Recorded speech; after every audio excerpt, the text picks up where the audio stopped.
최근 일본에서 변이형 코로나 바이러스의 감염 확산이 어린이들 사이에 두드러지고 있다고 합니다. 일본은 최근 올림픽 개최를 위해 급하게 긴급 사태를 해제했습니다. 4일 NHK 방송에 따르면 3일 하루 신규 확진자는 수도 도쿄도에서 446명, 오사카부에서 666명, 표고현에서 206명 등 2,775명이었다고 합니다. 일본의 코로나19 신규 환자는 지난 1월 하루 8,000명 선에 육박하며 정점을 찍은 뒤 꾸준히 감소세를 보였지만 지난 22일 갑작스럽게 긴급 사태를 전면 해제하면서 800명대에서 다시 3,000명대까지 늘어나고 있는 것입니다. 이렇게 4일까지 닷새 연속으로 확진자 수가 2,000명을 넘기고 있으며 전국 47개 광역자치단체 가운데 11개 지역이 긴급 사태가 발효 중이던 지난 2월 초 수준을 웃돌고 있습니다. 이러는 가운데 전염성이 한층 강한 것으로 알려진 변이 바이러스 감염자도 폭증하고 있어 일본인들은 큰 우려를 하고 있습니다. 니혼 게이자이 신문은 지난 4일 후생 노동성 자료를 인용해 보도한 내용에 따르면 지난달 30일 일본에서 확인된 변이 바이러스 감염자 670명 가운데 10세 미만 어린이가 12%를 차지하면서 40대에 이어 두 번째로 많았다고 전했습니다. 일본의 전체 코로나19 감염자 중 10세 미만 어린이의 비율은 3% 미만 수준으로 이것을 근거로 변이 바이러스가 종래의 코로나19에 비해서 어린이들 사이에 더 확산하고 있는 것으로 추정하고 있습니다. 영국의 케임브리지 대학 연구팀도 지난 3월 영국형 변이 바이러스의 감염력이 10세 미만과 10대에서 특히 높다는 미검증 논문을 발표했지만 어린이가 변이 바이러스에 쉽게 감염되는 메커니즘은 아직 규명되지 않았다고 합니다. 코로나 바이러스는 ACA2라는 세포 표면의 단백질을 통해 감염되는데 성인보다 호흡기 세포 등의 ACA2가 적은 것이 어린이가 잘 감염되지 않는 이유라고 했습니다. 그러나 변이 바이러스는 유전자의 성질이 바뀌면서 어린이에게도 감염이 쉬워지는 구조가 됐을 가능성이 거론되고 있는데요. 일본 소아과학회는 변이 바이러스가 어린이들에게 중증을 일으킨다는 증거는 없지만 감염 예방과 관리가 제대로 되지 않는 어린이들 사이에 감염이 확산할 우려가 있다며 주의를 당부했습니다. 이렇게 어린이들 사이에서 변이 바이러스가 확산되자 일본에서 갑자기 한국이 치료제 개발을 서둘러 달라고 요청하기 시작했습니다. 일본인들이 한국의 치료제에 희망을 걸고 있는 이유가 한국의 제약사들이 개발 중인 치료제들이 임상 테스트 결과 중증 고위험군 환자의 증상 악화를 방지하고 치료 기간과 치료율을 크게 개선하는 것으로 알려졌고 특히 해외에서 발견되는 변이 바이러스에도 치료 기전이 적용될 수 있다고 알려지면서 어린이 확진이 늘고 있는 일본에서 한국의 치료제에 대한 기대가 커지고 있습니다. 이런 걸 보면 부모의 마음은 일본이나 한국이나 그냥 전 세계 공통인 것 같습니다. 그러면 변이 바이러스가 어린이들 사이에 두드러지고 있다는 소식을 접한 일본 네티즌들의 반응을 살펴보겠습니다. 잘 모르겠지만 아이들이 모이는 시설에 더 주의해야 할 것 같습니다. 지금까지 아이들은 감염에 취약하기 때문에 초등학교나 유치원을 가지 않았습니다. 그러나 이 긴급사태 해제로 모든 것이 바뀌었습니다. 모든 학교와 학원 그리고 유치원과 보육원 휴교해야 하지 않을까요?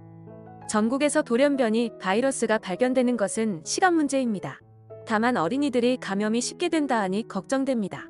독감과 다른 점은 발병 전에도 감염된다고 TV에서 보았다. 냉정하게 생각해서 어린이들이 걸린 문제라면 한국의 치료제에 희망을 거는 수밖에 없다. 영국에서 확대된 바이러스가 일본으로 들어온 것입니다. 계속해서 외국인의 입국을 받고 있는 이유에 대해서 명확히 규명해야 합니다. 어린이들에게 두드러진다는 것은 상당히 위험합니다. 어떤 방식으로 후유증을 남길지 알 수 없다. 한국의 치료제를 긴급 승인하는 것도 고려할 가치가 있다. 하지만 치료제의 부작용에 대해서 더 많은 결과가 필요합니다. 이 변이 바이러스는 정부의 안일한 대처가 만든 결과입니다.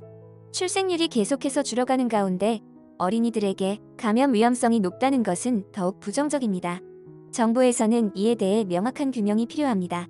한국의 치료제를 대신할 변이 바이러스용 치료제가 있습니까? 뉴질랜드에 살고 있습니다. 조기에 국경을 폐쇄하고 해외에서의 뉴질랜드 국민의 귀국만 2주 호텔 격리를 통해서 철저하게 규제 중입니다. 그래서 국민들은 정상적으로 모임을 가질 수 있고 내수경제도 활성화되었습니다. 저의 부모도 친척도 모두 일본에 있습니다. 힘든 상황을 겪는 것을 원하지 않습니다. 왜 일본은 국경을 닫지 않습니까? 모두가 보고 싶지만 건강이 우선. 어린이들에게 감염이 전파된다는 것은 좋지 않은 소식입니다. 대부분의 국민들은 코로나에 둔감해졌습니다. 그러면서 확진율은 높아지고 어린이들에게도 전파되고 있습니다. 위험한 신호입니다. 한국이 치료제를 개발 중이라고 하지만 믿을 수 있을까? 한국의 제약기술 수준은 아직 일본의 절반도 못 미치는 것으로 알고 있습니다. 상황을 오히려 악화시킬 수도 있습니다.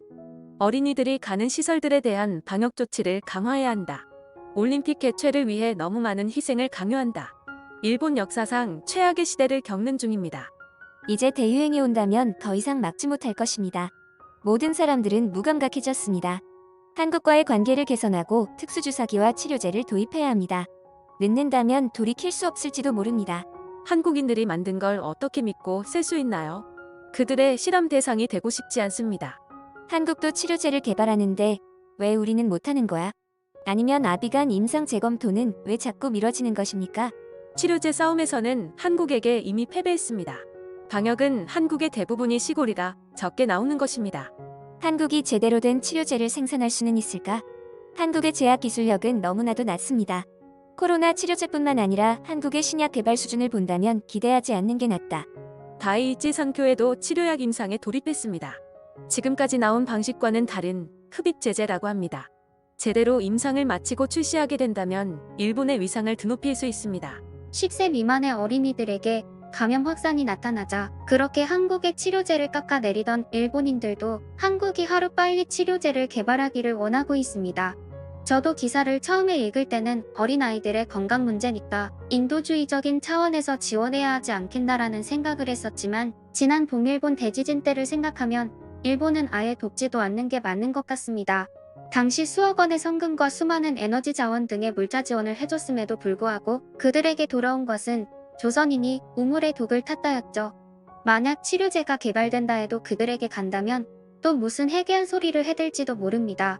저번 달 유럽의약품청이 한국제약사 셀트리온에 코로나 항체 치료제 레키로나주를 산소요법이 필요 없고 중증으로 진행될 위험이 높은 성인 환자의 코로나 치료를 위해 사용할 수 있다고 밝혔던 일이 있습니다. 그리고 아직 검증이 충분하게 이루어지진 않았으나 불확실성에도 불구하고 이 약은 임상적 이점이 있을 합리적 가능성이 있고 부작용이 크지 않아 중증으로 진행될 위험이 높은 코로나 환자에게 써도 된다고 오피셜 발표가 나왔습니다. 이때에도 일본은 축하를 해주지 못할 망정 한국이 만든 백신을 맞으면 죽는다. 저런 건 저도 안 맞는다. 한국의 망상이 또 시작됐다. 한국인 기자가 작성한 조작 칭찬 기사이다 등등 욕설과 조롱을 끊임없이 뱉어냈던 게 일본입니다. 개인적으로 그들에게 더 이상 도움을 줘선 안 된다고 생각합니다. 아무튼 어린이들에게 쉽게 감염된다고 하니 해외 입국자에 더욱 철저한 방역 조치를 했으면 좋겠습니다.